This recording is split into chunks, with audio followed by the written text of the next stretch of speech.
चतरा में लोकसभा चुनाव के समाप्त होते ही प्रतिबंधित टीएसपीसी नक्सलियों ने बड़ी घटना को अंजाम देकर पुलिस प्रशासन को एक बार फिर खुली चुनौती दी है। नक्सलियों के विरुद्ध मोर्चा खोलने वाले कुंदा थाना क्षेत्र के नक्सल प्रभावित हिंदिया कला गांव के पिता पुत्र की नक्सलियों ने हत्या कर पूरे जिले में दहशत का माहौल कायम किया है।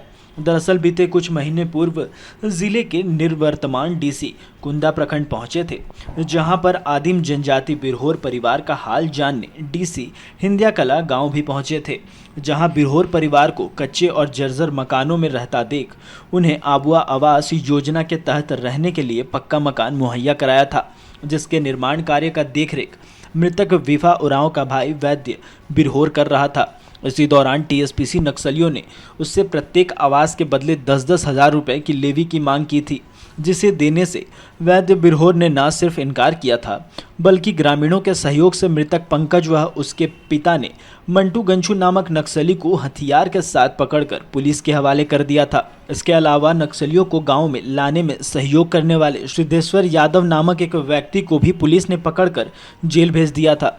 ग्रामीणों का कहना है कि इसी से बौखलाए नक्सली ने पिता पुत्र की निर्मम हत्या जैसी घटना को अंजाम दिया है। घटना सबसे अगर शुरू से ले तो पहले अबू इमरान डीसी सर आए थे, जिन्होंने 10 बिरसा आवास का उन्होंने बोला था कि जिस जिस बिरहोर को ज़्यादा जरूरी है उन लोगों को 10 बिरसा आवास आप लोग को दिया जाएगा, जिसमें मिला भी। और मिलने के बाद उसका देखरेख हम लोग ही करते, हम और मेरा पंकज दोनों भाई, और मिल करके हम ही लोग को देखने में बन रहा था, जिसमें एक कॉलोनी पर 10,000 नेभी लेने के लिए टीपीसी ने मांग किया कि आपको एक कॉलोनी पर 10,000 हमको नेभी देना होगा। नहीं देने पर उन्होंने पहली बार अटैक किया था, जिसमें 6 की संख्या में था और 4 जन मेरा घर में आए थे, 2 जन उधर बगल में थे। तो जिसमें हम लोगों ने 2 भाई घर में ही थे, मेरा पिताजी भी घर में था, तो 4 जन हम लोग डरे नहीं। और जिसमें एक वो टीपीसी जो उसका संगठन आदमी था, जिसका नाम है मंटू गंजू, उसको हम पकड़ करके और पुलिस को सौंप दिया। तो उसके दरमियान कई बार फोन फान में भी हम लोग धमकी मिलते रहता था, लेकिन हम लोग उससे डरते उड़ते नहीं थे। हम लोग से जब तुम आएगा तब देख लेंगे। उसके बाद जब उसको जेल भेजे, और यहाँ का एक यादव भी था, जिन्होंने उसको यहाँ तक लाने में मदद किया था, जिसका नाम है सुदेश्वर यादव, जो अभी वो भी पकड़ा करके जेल में गए हैं। ठीक है, तो बार बार हम लोग को ये धमकी मिला था, आप लोग को जहाँ मिलेगा मार देंगे, कहाँ रहेगा नहीं रहेगा देख लेंगे, और आज मार ही दिया है। तो कल शाम को ही 9 बजे रात करके वो लोग आया, तो हम खा पी के निकल गए थे। मेरा पिताजी और मेरा भाई यही घर पे ही खाना खा करके सो गया था। सोने के बाद हुआ क्या कि उन्होंने कम पर करीबन 60 और 70 की संख्या में वो लोग आया था। अब आया तो सबसे पहले उन्होंने मेरा बाबूजी को निकाला, लेकिन उसको नहीं शुरू मारपीट करा।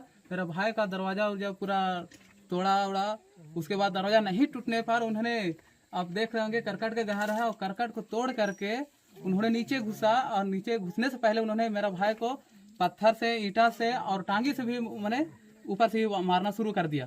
लास्ट में मेरा भाई दरवाज़ा खोल दिया, और दरवाज़ा खोलने के बाद उन्होंने बाहर निकाला, और बाहर निकालने के बाद उन्होंने मारना शुरू किया, जिसमें मेरा भाई भी थोड़ा टांगी लिया था, तो गुस्सा में 2 लोगों को भी मार दिया था, थोड़ा सा इधर एगो के कमर में, एगो के हाथ में। तो इसी दरमियान उन्होंने जब देखा नहीं दब रहा है, तो क्या किया कि नहीं दबा, इसलिए क्योंकि ये हल्ला किया तो गांव के जो लोग थे वो लोग चिल्लाया कि आवे थी, तो उन लोगों को थोड़ा डर लगा कि गांव लोग अगर आ जाएगा तो फिर हम उन्हें इचारा चलेगा। तो आसपास के लोग आना चाहे, लेकिन उन्होंने क्या किया था कि गोले उन्होंने टेक दिया था। पहले 10 को उसके पास लगा दिया, 10 को उसके घर में लगा दिया, इस मानी से, ताकि लोगों का हिम्मत घटे। और बंदूक करीबन जितने भी लोग आए थे सभी लोग वर्दी पहने थे, कुछ 2-4 लोग थे जो सिविल ड्रेस में थे, और सबके पास हथियार था। और उन्होंने मेरा भाई को घर का आंगन में ही 2 फायर दम मेरा यहाँ पर गर्दन में मारा, जिसमें मेरा भाई पूरी तरह से ये हो गया, घायल हो गया। उसके बाद उससे भी नहीं हुआ तो मेरा भाई को टांगी से पकड़ करके कपार में छेंचा, पूरा इधर भी छेंच दिया, इधर भी छेंच दिया, सारी तरफ भी। उसके बाद मेरा बाबूजी घर में ही बैठा था, लेकिन उसको भी घींच करके, और लास्ट में जब हम नहीं मिले, पहले पंकज को मारने के बाद हमको खोज रहा था कि तुम्हारा भाई कहाँ गया। तो मेरा पत्नी को पूछने गया, तो उससे पहले मेरा पत्नी निकल गई थी यहाँ से। तो मेरी बहन को पूछा गया कि तुम्हारा भाई कहाँ गया, तो मेरी बहन बोल दी कि भैया घर में नहीं है, कि कहाँ हमको पता नहीं है। तो उसके बाद नहीं मिलने पर बाबूजी को घर तक घिसाट के निकालने के बाद वो ईंटा को पकड़ करके, और उन्होंने कूच के सर को कूचा। उसके बाद मेरा बाबू पटाख करके 2-4 जहां पेट में चढ़ता था, और रामी लिया था, इतना पतला रड जिसको बोलते हैं, उससे पूरा शरीर में खोपता था। तो ये थी कल की घटना। और यहाँ की जनता का सबसे अहम भूमिका, अहम जरूरी यही चीज़ है कि सबसे पहले यहाँ पिकेट होना बहुत ज़रूरी है। जब तक यहाँ पिकेट नहीं होगा तब तक यहाँ के कोई भी जनता यहाँ सुरक्षित नहीं रह पाएगा, क्योंकि यहाँ प्रतापपुर से यहाँ 30 किलोमीटर दूरी पर एक गांव बसा हुआ है और यहाँ आज से नहीं पूर्वों से ये माओवादियों का यहाँ दबदबा वर्चस्व हमेशा बना रहता है।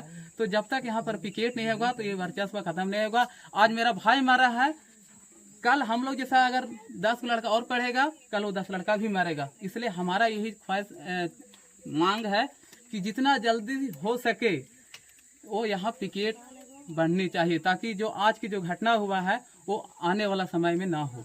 घटना की सूचना के करीब 12 घंटे के बाद भी पुलिस की टीम मौके पर नहीं पहुंच सकी। घटना से करीब 5 किलोमीटर दूर बौरा गांव में रखकर सिमरिया एसडीपीओ अजय कुमार केसरी के अलावे अन्य पुलिस पदाधिकारी स्थिति का जायजा लेते नजर आए। पुलिस के पदाधिकारी मुख्यालय के निर्देश पर सुरक्षा कर्म से घटनास्थल तक नहीं पहुंचने की बात कही। हालांकि इस पूरे मामले में वरीय पुलिस पदाधिकारी कैमरे के सामने कुछ भी कहने से कतरा रहे हैं। हालांकि एसपी विकास पांडे ने इतना ज़रूर कहा कि पिता पुत्र की हत्या की घटना में संयुक्त नक्सलियों की धरपकड़ को लेकर इलाके में घेराबंदी की जा रही है। उनका कहना है कि किसी भी हाल में नक्सलियों को बख्शा नहीं जाएगा। घटना के बाद मृतक के परिजनों ने गांव में पुलिस पीकेस बनाने की मांग की है। ग्रामीणों का कहना है कि इस गांव में पूर्व से ही विभिन्न नक्सली संगठनों का वर्चस्व रहा है। यह गांव कुंदा और प्रतापपुर प्रखंड मुख्यालय से करीब 30 किलोमीटर दूर पर स्थित घोर नक्सली प्रभावित इलाका है। इस इलाके में नक्सली गतिविधि की सूचना पर जब तक पुलिस की टीम मौके वारदात पर पहुंचती है तब तक नक्सली घटना को अंजाम देकर बड़े आराम से निकल जाते हैं, जिसके कारण ग्रामीण दहशत में जीने को विवश हैं। फिलहाल दोनों मृतकों के शव को पंचायत प्रतिनिधियों और ग्रामीणों के सहयोग से मंगवाकर पोस्टमार्टम के लिए सदर अस्पताल भेज दिया गया है। हमें खाना वाना बना करके और खा के मतलब कि सुते जाते तो मतलब फोन है मोबाइल में फोन है तो ओकर बाद से फोन बात करते मतलब बाहर निकले थे घर से, तो बाहर निकले थे तो देखला कोने से पूरा दूर का भर के मतलब फौज पूरा आवे थे, तो पूरा कमाड़ी बंद कर ले, कमाड़ी बंद करके ओकर बाद से पूरा कमाड़ी तोड़े फाड़े लगल थे, पूरा खोले लगल थे। तो दरवाजा जब ना खोलल थी ना तो फिर से ऊपर से चढ़ के करकटवा तोड़ल थे, ऊपर से पत्थर से पूरा मारे लगल थी तब आनती ने फिर कमाड़िया खोल के बाहर निकल के ओकर बाद फिर टांगे से 2 जन के मतलब हाथ में कमर में मतलब मार के ओकर बाद से कि अरे फिर ओकर बाद ने गोली मार दिले घर में नहीं बाहर। हाँ मतलब मारपीट पत्थर से उसको मारा पति के तो हाँ ऊपर से चढ़ के आरोड़ के कहाँ बोलते थे ना तुम लोग बहुत पुलिस बन गया है, पुलिस बन गया है। हम लोग बोल कुंदे थाना से आए हैं, हजारीबाग से आए हैं।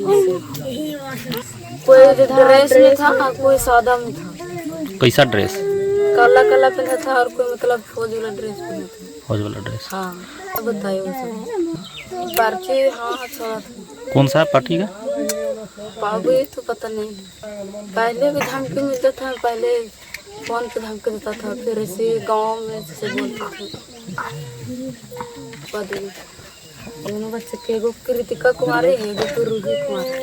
बहरहाल लोकसभा चुनाव के संपन्न होते ही नक्सलियों के बढ़ते मनोबल और पुलिस मुखबिरी के आरोप में पिता पुत्र की हत्या की घटना ने पूरे क्षेत्र को दहला दिया है। परिवार के लोग और ग्रामीण पुलिस प्रशासन की ओर सुरक्षा की गुहार लगाए हुए हैं। अब देखना यह होगा कि पुलिस प्रशासन की टीम हिंदिया कला गांव के विलुप्त आदिम जनजाति विरहोर परिवार की सुरक्षा के लिए क्या कदम उठाती है। फिलहाल द न्यूज़ पोस्ट में इतना ही।